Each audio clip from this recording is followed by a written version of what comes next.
Germany, March 1945. Rain mixed with smoke. The ground shook under the weight of treads.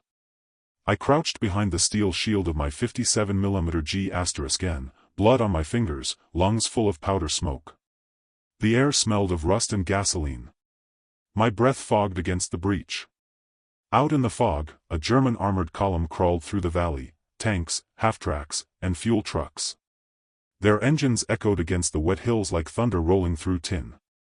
Behind me lay the Eisenfeld supply depot, canvas tents, wounded men, and gasoline drums stacked like tombstones. If they reached it, everything would burn. My crew was gone. The site was cracked, the radio dead. I had 5 shells left and no way to call for help. I touched the G*N's cold metal and whispered, "If I get one sh*T, I'll make it count." For a moment, the rain stopped sounding like rain. It sounded like footsteps. That's how it began, one man, one dying G*N, and an army moving through the fog. Eisenfeld Valley, Western Front, March 1945. We were supposed to hold a bridge. That was the order, nothing heroic, nothing suicidal. Just hold. C Company, 314th Infantry, had been assigned to guard the Eisenfeld crossing, one wooden span over a river that had frozen and thawed so many times the planks looked like ribs in an open wound. Behind it sat the depot, a field hospital, food stores, and a fuel yard that glowed faintly at night from vapor lamps. In theory it was temporary. In war, nothing temporary ever leaves. According to the manual, my G*N crew's duty was simple. Fire only on command. Maintain position. Keep the WE*P*N operational. A 57mm anti-tank G*N was never meant to think on its own. It was a machine inside a larger machine, part of the great clockwork of the army, where every cog waited for permission to turn. But by March 45 the clock had lost its rhythm. Orders came late, radios failed, and the front blurred into mud and fog. The brass still spoke in diagrams and supply routes. We lived in smoke and silence. The rulebook said, if optics break, the WE*P*N is non-operational. If radio contact fails, maintain position and await orders. Paper discipline for a paper war. In the field, the rules froze like the mud on our boots. We used signal flags no one could see. We carried batteries that died after 1 hour in the cold. The air was full of static, real and imagined, that erased voices before they reached another trench. That morning, our lieutenant had repeated the protocol as if reciting scripture. Engage only by confirmed order. We all nodded. We always nodded. There's comfort in rules, even when they're useless. By noon the horizon had vanished. The valley filled with fog thick enough to swallow sound. Somewhere beyond it, the Germans were regrouping. Prisoners had whispered about a last push west, a convoy of armor and fuel trucks desperate to reach the Rhine. Command dismissed it as rumor. Rumors, like frostbite, spread faster than truth. I checked the site on my G*N, cracked glass, bent housing. The last bombardment had done it. I sent a request for replacement optics through the signal line. The reply came back 4 hours later, scrawled on damp paper, stand by. Await confirmation. That phrase, await confirmation, was the Army's way of saying wait until it's too late. The loader, Bryson, was 19. He had freckles and a stutter that vanished only when shells were flying. He asked if he could at least zero the G*N by eye. I told him no. The manual forbade it. The lieutenant forbade it. Everyone forbade it. But the rules didn't hear what we heard, the low, mechanical heartbeat of engines rolling through fog, getting closer by the hour. At dusk the depot lights flickered on behind us. I could see silhouettes moving, medics carrying stretchers, cooks unloading crates of morphine, men who still believed someone up the chain was in control. I envied them. Somewhere in the darkness, a crow landed on the barrel and stayed there, unbothered. The air was perfectly still. We had one working G*N, 5 shells, and a broken radio. The bridge was a line on a map. To us, it was the last dry patch of earth between life and annihilation. Regulation said to wait for orders. Instinct said the opposite. Between those two, a man begins to choose who he really is. That night, I sat with my back against the wheel hub, writing in the margin of my field manual. When the book fails, listen to the field. I didn't know it then, but that line, scrawled in pencil beside the printed rule, was the point where obedience ended and survival began. Before the war, I fixed engines. Nothing larger than a truck, nothing faster than a county road. My name's Sam Riker, Corporal, Anti-Tank Crew, U.S. Army. But in Indiana, before all this, I was just the man people brought their broken machines to. I ran a small auto shop off Highway 36, a place that smelled of oil and tobacco. My father built it before the Depression. He was a quiet man who believed every problem had a sound, and if you listened close enough, it told you how to fix it. He used to say, "Don't trust the gauge, Sam. Trust the sound." When an engine coughed, he heard timing. When it rattled, he heard balance. I grew up believing you could feel truth through vibration. By 20, I could tune a flathead V8 blindfolded. At 30, I could rebuild a carburetor by touch. The war pulled me from that shop like a wrench from a drawer. By 1942, the posters showed smiling soldiers and perfect machinery. They never showed mud in the threads or frozen grease. I enlisted anyway, the 314th Infantry, We*P*NS platoon. They asked for mechanics, I raised my hand. At Fort Polk, Louisiana, the heat was thick and the air stank of oil and red clay. That's where I first met the 57mm. Light, elegant, dangerous, a We*P*N designed to be precise, not forgiving. They drilled us in sighting, elevation, range tables. The manual said there was only one correct firing posture, one correct sequence. I learned them all, then ignored half. During practice, I started firing by ear. When the instructors barked corrections, I tuned them out and listened to the barrel instead. You can hear a perfect sh*T if you know what silence comes after it. They mocked me for it. Riker thinks he can hear his way to accuracy, one sergeant said. I told him, if you hear it right, you'll hit it right. He wrote me up for insubordination. The next day, during a training exercise, my G*N hit 3 moving targets blindfolded through fog simulation. He didn't say much after that. Still, reputation sticks. I became the odd one, the mechanic who treated war like a workshop. But I wasn't brave, just methodical. Every battle was a machine that could fail, and if you knew which gear to jam, it might stop K*ling you. By the time we landed in France, I had already learned the first rule of survival: manuals don't bleed, but men do. Orders arrived like blueprints drawn by ghosts, neat lines for a world that didn't exist. In Normandy, our G*N carriages sank in the mud until the axles screamed. I learned to use discarded shovels as braces, ration tins as shims. When a shell jammed, I bled my knuckles clearing it, not because anyone told me to, but because I couldn't stand the thought of a We*P*N silent when it should speak. Somewhere near Metz, a lieutenant asked how I managed to keep my G*N operational through 3 engagements without resupply.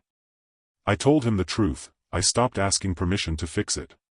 He didn't know whether to commend or court-martial me. By March 45, I was 28 and bone-tired. Half our company was gone. The new recruits called me Doc Iron, because I could make a cannon breathe again. I never told them that most of what I knew came from listening, the faint hum of the breech when it locked right, the sigh of escaping gas when it didn't. I still carried my father's wrench in my pack, polished steel, initials etched in the handle. It wasn't for luck. It was a reminder that everything, even chaos, had a sound you could learn. So when the war turned into static, when orders dissolved into fog and radios filled with nothing but broken frequencies, I did what I'd always done, listened. That's why, on that March morning, when I heard engines in the mist, I didn't need confirmation. I knew the sound of trouble long before it showed its face. In Germany, the rules began to rot. Not all at once, just quietly, like rust under paint. By March, the Western Front had lost its shape. The map said one thing, the mud said another. The officers still spoke in terms of grids and formations, but those grids bled into forests, valleys, and ruined towns where sound carried farther than light. That was where I learned that the book doesn't survive the mud. Our position at Eisenfeld was simple in theory: protect the bridge, delay armor, and wait for orders. On paper, it looked neat. In the field, it was a joke written in rainwater. The weather ate everything: visibility, hearing, morale. The fog rolled down from the hills like a living thing, thick enough to swallow a truck whole. The radio had been coughing static since dawn. Bryson tried tuning it with a screwdriver, tapping the casing like a doctor testing for life. It gave one last sputter, a single burst of half-words: hold fire, wait, confirm, then went silent. According to the manual, silence meant you held position. You did not move. You did not engage. You waited for clarity. But clarity never came. We heard the first rumble around noon. Distant, steady, almost polite. German engines had a particular rhythm, a deep metallic pulse that American motors never matched. You could tell a panzer column by the beat: slow, confident, synchronized. That sound carried across the valley and straight through the ribs. I asked the sergeant for permission to reposition the G*N, just a few yards east for a better angle on the bridge. He frowned at the cracked sight. "You can't fire without optics," he said. "By regulation, that piece is non-operational." I told him the sight wasn't the G*N. He told me the rulebook said otherwise. He promised a replacement unit by evening, maybe sooner if the weather cleared. Then he left to check the forward post. We never saw him again. After he was gone, the hours folded into a single gray stretch of waiting. Bryson cleaned the shells by hand, wiping condensation from the brass with torn pieces of cloth. Every few minutes, I'd lift my head and listen. The rumble was closer now. The bridge timbers shivered under the echo. At 4 o'clock, a stray mortar landed 200 yards north. It didn't hit us directly, but the shockwave cracked the remaining glass in our G*N sight. Splinters scattered like ice across the mud. That was when I sent the request, a field note scribbled on ration paper: optic destroyed. Awaiting replacement. Position exposed. The answer came an hour later by runner, breathless and mud-soaked: hold fire. Wait for command. Then the line went dead again. By then I could already see shapes in the fog, long silhouettes, too big to be trucks. Armor. They were feeling their way forward along the road, headlights blacked out, treads grinding softly over the frozen ruts. Bryson watched me. His face looked young in the half-light, a ghost behind the G*N shield. "What now?" he asked. "Now we wait," I said. "For what?" I didn't answer. I looked back toward the depot. From here it was just a cluster of dim bulbs flickering behind tarpaulin. Somewhere inside those tents were crates of morphine, bread, and hundreds of wounded who couldn't walk. Every barrel of gasoline stacked there was a bomb waiting for heat. The regulation said to wait. The logic said to move. The instinct, that old mechanic's instinct that hears trouble before it speaks, said otherwise. The rumble grew until the earth itself seemed to breathe with it. Somewhere deep in the valley, gears meshed, clutches caught, and the rhythm of war found its next verse. I pressed my palm to the cold steel of the barrel and felt it tremble, like a living thing waiting to speak. "By the book, we wait," I whispered to Bryson. He nodded, though his hands were shaking. Outside, the fog glowed faintly, the reflection of unseen fire. I thought of my father's words, the sound of truth in a broken engine. Books don't bleed. But men do. And the sound coming from that fog told me that someone's about to. By dusk, the fog had thickened into something almost solid. You could wave your hand and lose it halfway to your face. The world had narrowed to sound: rain on metal, wind through reeds, the faint groan of the bridge timbers. And underneath it all, that rhythm: German treads, closing distance, unhurried, confident. I knew their timing. I'd heard it too many times to mistake it. The idling rumble of Maybach engines, each stroke of the pistons offset by fractions of a second, giving the convoy a strange, pulsing beat. It sounded like inevitability itself, slow, heavy, and precise. Bryson crouched beside me, rubbing his palms against his sleeves. He'd stopped talking hours ago. We both knew the pattern. First came the reconnaissance half-tracks, then the armor, then the trucks loaded with fuel. They'd hit the bridge before nightfall. And behind them, our depot, full of gasoline and stretchers, would become a single torch visible for miles. I took out my pocket watch. The glass was cracked, the second hand frozen at 23. It didn't matter, I could count by ear now. Every revolution of those distant engines marked another minute we didn't have. At 1,700 hours, a flash flared on the ridge, brief, orange, low to the ground. A scout signal, or maybe a backfire. Then came the first reflection, steel plates catching stray light, silhouettes forming through the murk. 10 vehicles, maybe more. At least 3 Panthers by their stance, broad, square, deliberate. The rest smaller, half-tracks and transports, all moving in formation like they'd done this 100 times before. They didn't know they were rolling toward 2 men with 1 crippled G*N and 5 shells. Bryson exhaled, a whisper more than a word. "We should fall back, Sam. It's over." I wanted to agree. But retreat meant crossing open ground with no cover. The mud would swallow us before the Germans did. And even if we made it to the depot, we'd lead them straight to it. The bridge was the choke point. Lose it, and everything behind us burned, the wounded, the supplies, the men who still believed reinforcements were coming.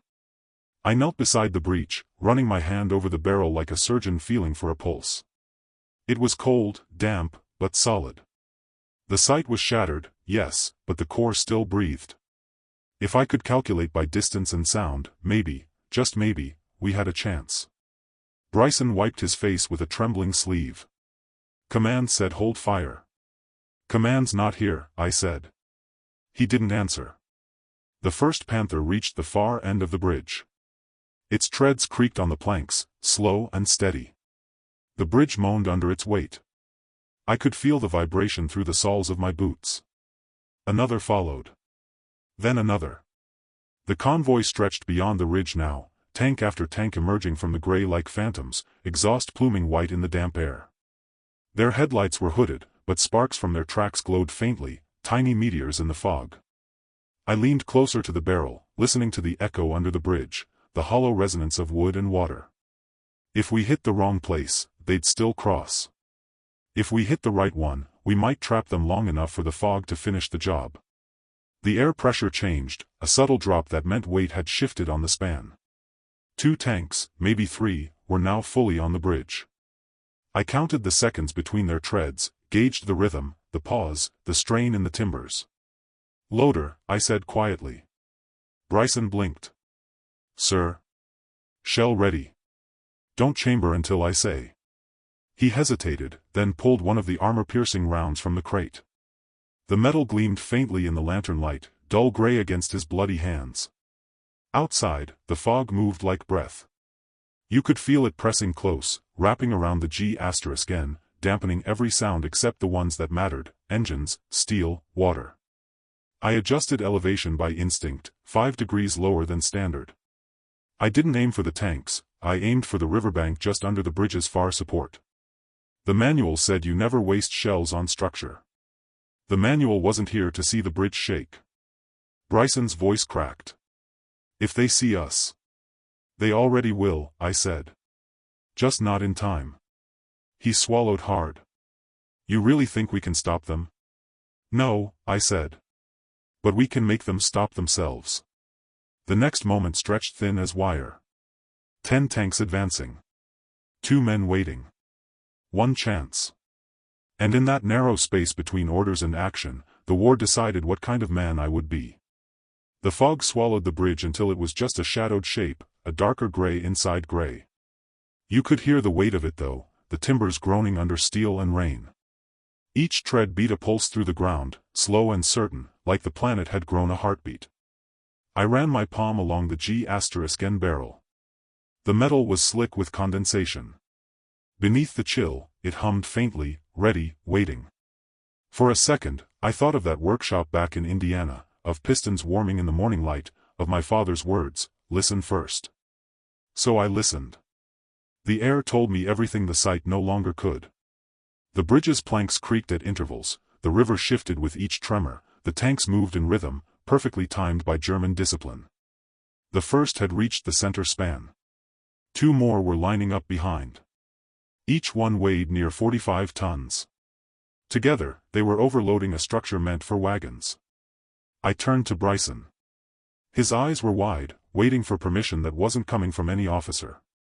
"The manual ends here," I said quietly. He frowned. "Sir? We're not aiming at them." I tapped the mud beneath the bridge with my boot. "We're aiming under them." He looked at me like I'd lost my mind. "That's dirt, not armor." "Exactly," I said. "Dirt gives. Steel doesn't. You shift the ground, the steel follows." Bryson hesitated. The rain had stopped, only mist remained. I could hear his breath hitch as he loaded the first shell. The brass clanged softly against the breech. "Range?" he asked. "Don't need it," I said. "I can hear it." The Panther's engine throbbed through the fog. I listened for the return echo from the riverbank, sharp, thin, about 180 yards. I adjusted elevation, 2 degrees down, a hair left. The G*N settled into silence, like a beast crouched before a leap. Fire. The recoil slammed through my shoulders. The shell tore through mist and vanished beneath the bridge. A heartbeat later, the valley erupted. The explosion came from below, a dull, wet roar that threw mud and splinters skyward. For an instant nothing happened, and then the sound changed. The bridge shifted. The timbers screamed. The lead Panther lurched as one of its treads sank through the weakened planks. Its engine revved, panicked, claws scraping for grip. The second tank, blind in fog, kept rolling forward and struck it broadside. Wood cracked. The whole structure sagged under their combined weight. Bryson stared through the haze. "You hit it." "Not yet," I said. "Load again." He did, hands trembling, breath short. The next shell slid home with a metallic sigh. I adjusted again, this time lower, closer to the waterline. Firing. The second blast tore a hole through the far abutment. The river swallowed the echo, then hurled it back as a rolling wave. The first Panther's engine screamed once and died. The second tried to reverse but found nothing beneath its rear tread. Both machines tilted together like drunks, then folded into the river, dragging planks and rails with them. The shock wave shuddered through the mud, rattling the crates behind us. Bryson flinched. "Jesus Christ." "Still 3 shells left," I said. Through the fog came shouting, German voices, panicked. Someone fired a flare. For a moment the valley lit up in sickly red, showing chaos on the far side, half-tracks swerving, trucks locking brakes, one fuel carrier colliding with another. I could smell gasoline even from here. "Next target," I said. Bryson looked at me. "There's nothing left to hit." "There's always something," I said. "Find the one that burns." He spotted it first, the outline of a tanker, headlights faintly glowing behind the fog. I raised the barrel, felt the balance, and waited for the rhythm to settle, 2 heartbeats between engine strokes. Then I pulled the trigger. The third shell struck the truck dead on. Fire rolled across the bridge like daylight breaking through storm clouds. The blast painted the fog gold and orange, turning the air itself into flame. For a few seconds the Germans froze, silhouettes against their own inferno. Tanks reversed into each other, half-tracks jackknifed. Someone shouted orders that vanished beneath the roar. The heat reached us even across the river, a dry slap against the face. Bryson was breathing hard, his hands shaking. "That's it, we've got 2 left." I nodded, staring into the blaze. "Then we make them count." Behind us, the depot lights flickered in reflection, unaware they'd just been saved by disobedience.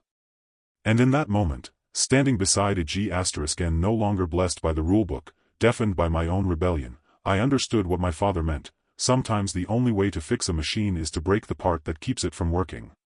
For a moment, there was no sound at all, only the rain hissing against fire. The fog glowed red like a furnace. Shapes moved inside it, black silhouettes stumbling, shouting, half seen through the drifting smoke. The blast had ripped a hole straight through the German column's order. Where once there had been rhythm, there was chaos. Tanks reversed into each other, treads spinning in the mud. A half-track backed too fast and toppled off the embankment. Men shouted over one another, voices fractured by echo. You could hear confusion more than words, metal clanging, boots slipping, engine screaming without purpose. I pulled the breech open. The smell hit first: burnt oil, cordite, and wet earth. Bryson slammed in the fourth shell. His face was streaked with grime, eyes bright like a man trying to outstare fear. "Where?" he shouted over the noise. "Listen," I said. Out of the fog came a sharper sound, tread teeth grinding on fractured planks. One tank had managed to climb halfway back onto the bridge, trying to cross over the wreckage of its brothers. I aimed low, felt the vibration travel through the steel of the barrel. Fire. The shell hit the ground in front of the span, tearing through earth and wood. The bridge folded on itself. The tank dropped nose first into the river, its rear rising like a breaching whale before crashing back in a column of spray. Water and fire collided, hissing. The convoy froze. No one advanced. Even the engines quieted, throttled down to idle. The lead vehicles were gone, the bridge crippled, and the rest trapped behind a wall of their own smoke. We waited. A single rifle sh*T cracked from across the valley, then silence again. You could almost hear them thinking, calculating what had happened, what hadn't, what might still be waiting for them in the fog. Bryson wiped his mouth with a torn sleeve. "You think they'll try to flank?" I shook my head. "Not until they know what hit them. And they won't." He gave a short, breathless laugh. "We shouldn't be alive." "We aren't," I said. "Not yet." A gust of wind swept the fire sideways, pulling the smoke over the water. Through it I saw the column jammed up the road, half-tracks nose to tail, trucks angled into ditches. Drivers were abandoning vehicles, running into the fields. Some carried rifles, others just raised their hands to shield their faces from the heat. I loaded the fifth shell myself. The brass was warm, slick with oil. My fingers ached, but habit steadied them. The barrel creaked as I adjusted elevation toward the road. "Last one," Bryson said. "Then we'll see how much chaos weighs." I fired at the nearest cluster of trucks. The round hit an ammunition carrier. The explosion wasn't like the others, it was layered, stuttering, a rolling detonation that climbed the hill in 3 separate waves. Shrapnel sang through the air like metallic hail. The shock knocked both of us flat. When I opened my eyes, the entire valley was lit as bright as noon. The fog had turned into a glowing wall, orange and white. Through it, pieces of steel drifted like leaves. The Germans broke. Some fled on foot, others tried to turn vehicles that no longer had space to move. Engines stalled, tires burned, drivers screamed for room that didn't exist. The bridge collapsed in full then, taking the remaining wrecks into the river. Everything that should have failed, didn't. The angle was wrong. The range was guessed. The G*N had no sight, no command, no business surviving, but it had listened to the ground and found its mark. Bryson sat back against a crate, laughing a hoarse, hysterical laugh that turned into coughing. "You did it," he said. "No," I said, watching the flames. "The field did it. I just stopped arguing with it." We waited for a counterattack that never came. The column was gone, scattered by its own panic. When the smoke finally began to thin, the valley looked drowned. The water carried chunks of bridge and blackened treads downstream. What had been an advance line an hour earlier was now wreckage, motionless, silent, conquered not by firepower but by confusion. Behind us, the depot still stood. The lights flickered once, then steadied. I could smell gasoline and rain but no blood, not yet. Bryson whispered, almost reverently, "They're not crossing tonight." I nodded. My ears were still ringing, but I could hear something deeper beneath the noise, the slow return of wine through the trees, the small, uncertain sound of survival. The impossible had worked. And the rulebook had drowned in the same river as the tanks. When the fire died, silence took its place. It wasn't peace, not yet, just the stunned quiet that follows an impossible act. The air still smelled of cordite and scorched fuel. Steam drifted off the river like smoke from cooling steel. Somewhere beneath that water lay 2 Panthers, 1 truck, and the remains of the bridge that had nearly carried them to victory. Bryson was down beside the wheel. A shard of metal had found his shoulder. He pressed a hand to the wound, breathing through his teeth. "It's not bad," he muttered, lying to himself. His uniform was soaked dark. I tore a strip from my sleeve, tied it around the gash. He hissed, then laughed. "Think we'll get a medal for this?" "If anyone believes it happened," I said. The fog thickened again, dulling the orange glow of the fires until it looked like dusk inside a furnace. I stood to check the G*N. The barrel was pitted from heat, the breech handle cracked, but it was still there, solid, loyal, smoking faintly like a machine that had done more than it was built for. We waited. For Germans. For orders. For anything. None came. The valley gave us only the sound of cooling metal and the river gurgling through debris. An hour later, headlights flickered on the horizon, low beams swaying, weaving through the trees. I almost fired again before the sound reached me: American engines, lighter pitch, uneven rhythm. Trucks. Reinforcements. They stopped 20 yards from us, their shapes vague through the mist. A lieutenant climbed down, young, clean-faced, his boots still unsoiled by the field. He looked at the wreckage across the river, at the collapsed bridge glowing red under the last of the flames. "Who ordered this fire?" he asked. I didn't answer. My throat was raw, and words felt out of place.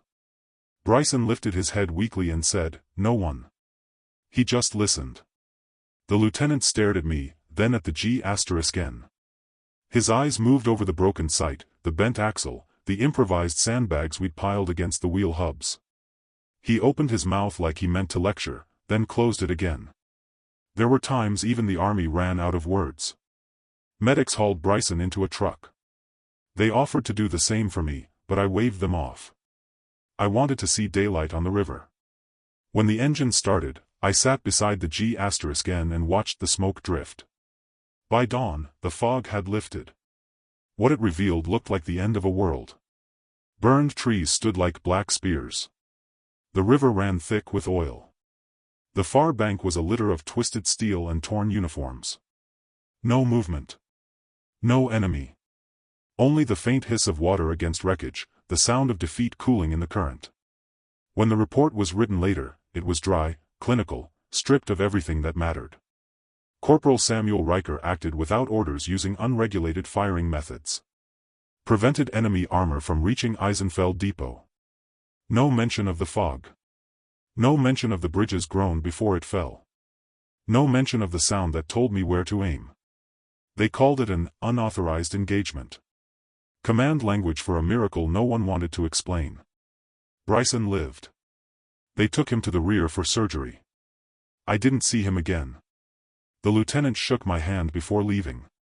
His grip was firm but hesitant, as if touching something that might still explode.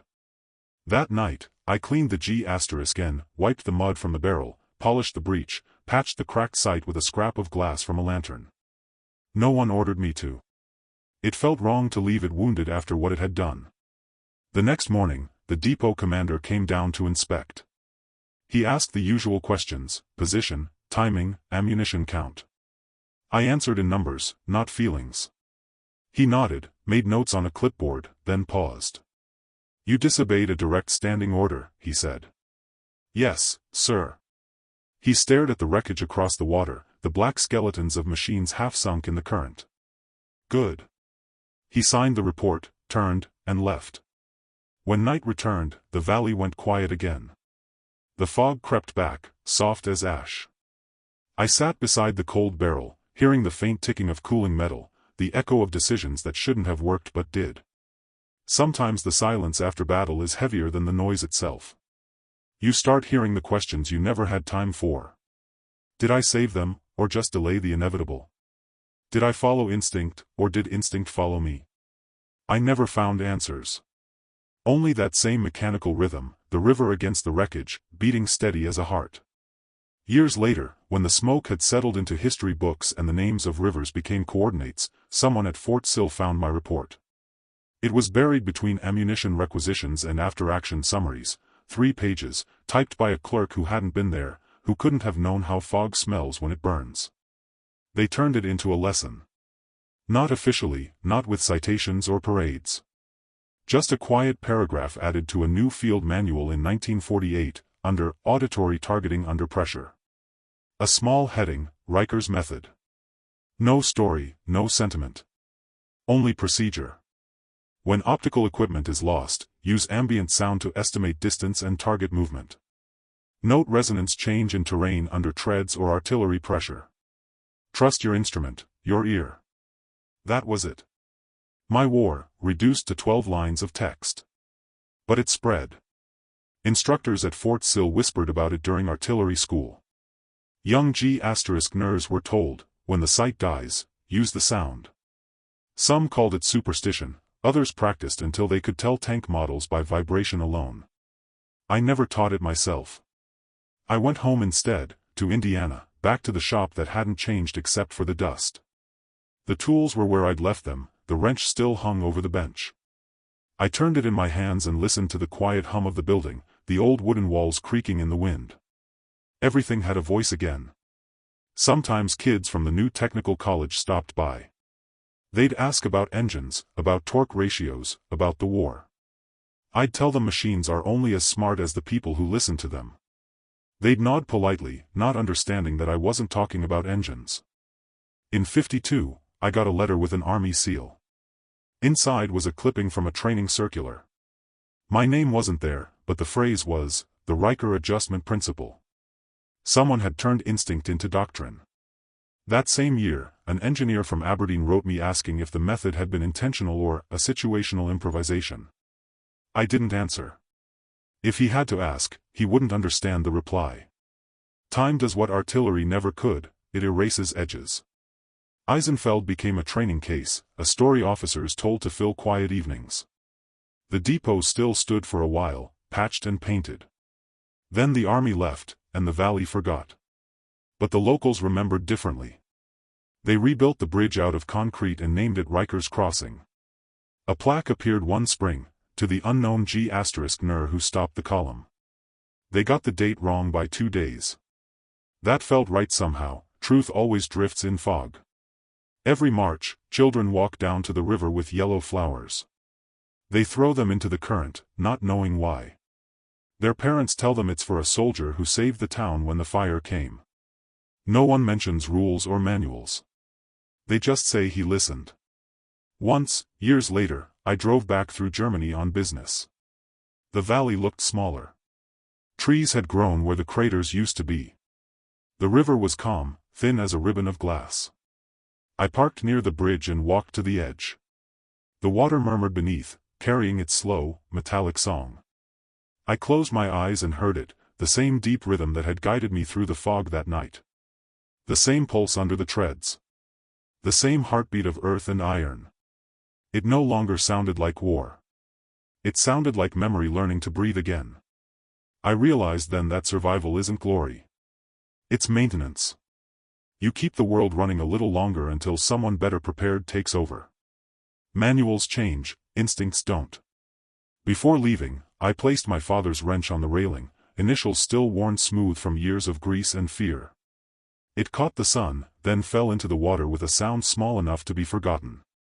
Somewhere downstream, the river carried it toward the same sea our ships had crossed, the same silence that waits for every engine when it stops. They say roads remember footsteps. I think bridges remember choices. And that one still hums, faint and steady, whenever the wind moves east.